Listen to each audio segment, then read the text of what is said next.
আসসালামু আলাইকুম। শুরু করছি। 3, 2, 1, 0। মাগো, আমরা তোমার শান্তিপ্রিয় শান্ত ছেলে।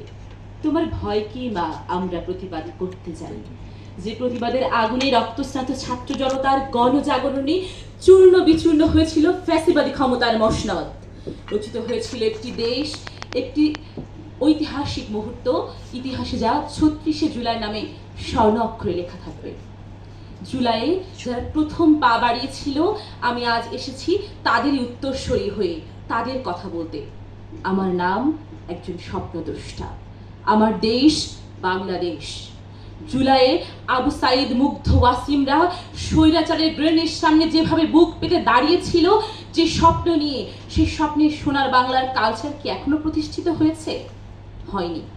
তারা নতুন এক বাংলাদেশের স্বপ্ন দেখেছিল। গণঅভ্যুত্থান পরবর্তী সময়ে আমরা আলোচনা করছি কিভাবে একটি দেশকে টেকসই সংস্কারের দিকে এগিয়ে নিয়ে যাওয়া যায়। আমাদের গণতান্ত্রিক উত্তরণের উপায়গুলো কি হবে, কিভাবে একটি দেশকে অন্তর্ভুক্তিমূলক সামষ্টিক বাংলাদেশের দিকে আমরা এগিয়ে যেতে পারবো, সে আলোচনাটাই করছি।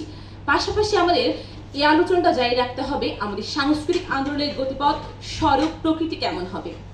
এক্ষেত্রে সব্যসাচী লেখক আবুল মনসুর আহমেদ তার পাক বাংলা কালচার, যেটি পরবর্তীতে বাংলাদেশ কালচার নামে অনুকৃত হয়েছে, বইটি তিনি বাংলা সংস্কৃতির সীমাবদ্ধতা, সম্ভাবনা এবং সংকট তুলে ধরেছেন। আমরা আমাদের এই চলার পথে আবুল মনসুর আহমেদের রেখে যাওয়া স্মৃতি, তার লেখা যদি আমরা ধারণ করতে পারি, তাহলে তা হবে আমাদের এই সোনার বাংলাদেশ গড়ার অন্যতম পাথেয়। গণঅভ্যুত্থান পরবর্তী বাংলাদেশে আমরা আসলে কেমন কালচার চাই? আমরা এমন কালচার চাই যেখানে থাকবে না কোনো দুর্নীতি, হত্যা, ঘুম, রাহাজানি, নির্যাতন, আয়না ঘরের মতো কালো অন্ধকার ডুবন্ত সূর্যের মতো লাল দিগন্তে হারিয়ে যাবে।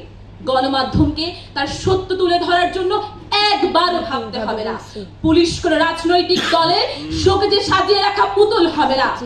রাজনৈতিক ব্যক্তিরা হবে পরিশুদ্ধ, নীতি নৈতিকতায় অনন্য, যাদের কাছে ব্যক্তিগত স্বার্থের চেয়ে জনগণের স্বার্থই প্রধান বলে বিবেচিত হবে।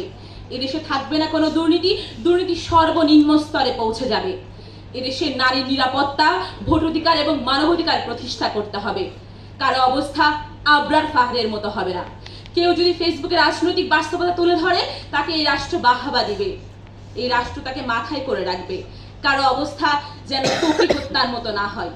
আমরা এমন এক বাংলাদেশ চাই যেখানে থাকবে না কোনো অনাচার, থাকবে না কোনো পাপাচার, থাকবে স্বচ্ছতা ও জবাবদিহিতার সমাহার। এদেশে নতুন করে গড়ে উঠবে না নতুন কোনো স্বৈরাচার। শুধু 2024 না, সামনে যখনই এদেশে নতুন স্বৈরাচার জেগে উঠবে, আমরা তখনই প্রতিবাদী ছাত্র সমাজ আমরা গ্রেনেড সামনে বুক পেতে দাঁড়াবো, বলবো বুকের ভেতর দারুণ ঝড়, বুক পেতেছি গুলি কর। আমরা আমাদের পরবর্তী কোন স্বৈরাচার গড়ে উঠবে না, সেজন্য আমরা এখন থেকে সচেষ্ট। আমরা আমাদের পরবর্তী রাষ্ট্রনায়ককে বলতে চাই, ন্যায়ের পক্ষে জনতা, অন্যায় দেখলেই একতা। এবং আমরা এমন একটা বাংলাদেশের স্বপ্ন দেখি যেখানে অর্থনীতি, সংস্কৃতি থেকে শুরু করে সব দিক থেকে সমৃদ্ধশালী বাংলাদেশ, যে বাংলাদেশকে দেখে বিশ্ববাসী বলবে সাবাস বাংলাদেশ, অবাক এ পৃথিবী, নীরব তাকিয়ে রয়, জ্বলে পুড়ে মরে ছারখার, তবু মাথা নোয়াবার নয়। আমরা মাথা নোয়াবো না। আমরা মাথা নোয়াইনি 1952 সালে, আমরা মাথা নোয়াইনি 1969 সালে, আমরা মাথা নোয়াইনি 1971 সালে, মাথা নোয়াইনি আমরা 1924 সালে। 71 থেকে 24 একই সূত্রে গাথা। সামনেও যখনই দরকার হবে, তখনই আমরা কখনোই মাথা নোয়াবো না। আমরা সবসময় ন্যায়ের পক্ষে। এ দেশ যেন সুখী, সমৃদ্ধি, সুজলা সফলা বাংলাদেশ হয়ে ওঠে, আমরা সেই চেষ্টাই করব। আমরা সবসময় দালালি আর রাজপথ, এর মধ্যে রাজপথকে বেছে নেব। আমরা নিরস্ত্র হয়ে যুদ্ধ করব সশস্ত্র বাহিনীর বিরুদ্ধে, শুধুমাত্র দেশপ্রেম এবং অন্যায়ের বিরুদ্ধে প্রতিবাদের মানসিকতা থেকে। আমাদের সেই মানসিকতা এখন তুলতে হবে। আমাদের পরবর্তী প্রজন্মকে এখন থেকেই গণতান্ত্রিক চেতনা, সামাজিক অধিকার এবং রাজনৈতিক সম্পর্কে সচেতন করতে হবে। এটা আবুল মনসুর আহমেদ তার সবগুলো লেখায় লিখে গিয়েছেন।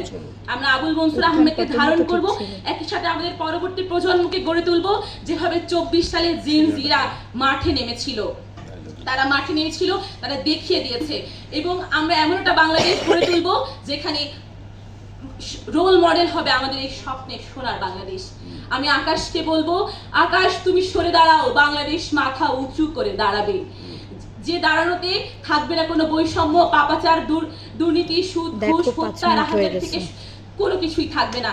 এবং আমি আমার বক্তব্য শেষ করব, আমার যারা তরুণ প্রজন্ম আছে, যারা আমার অনুজ আছে, আমার ভবিষ্যৎ বাংলাদেশ, যারা বাংলাদেশকে গড়বে, বাংলাদেশের কর্ণধর, সেই অনুজদের কাছে আমি ছোট্ট একটা শপথ রেখে আজকের উপস্থিত বক্তৃতা শেষ করছি।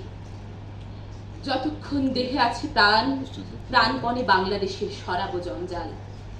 এই বাংলাদেশকে তোমাদের বাসযোগ্য করে দিয়ে যাব আমরা নবজাতকের কাছে, এ আমার দৃঢ় অঙ্গীকার। এই বাংলাদেশ হবে সবার রোল মডেল। ধন্যবাদ সবাই।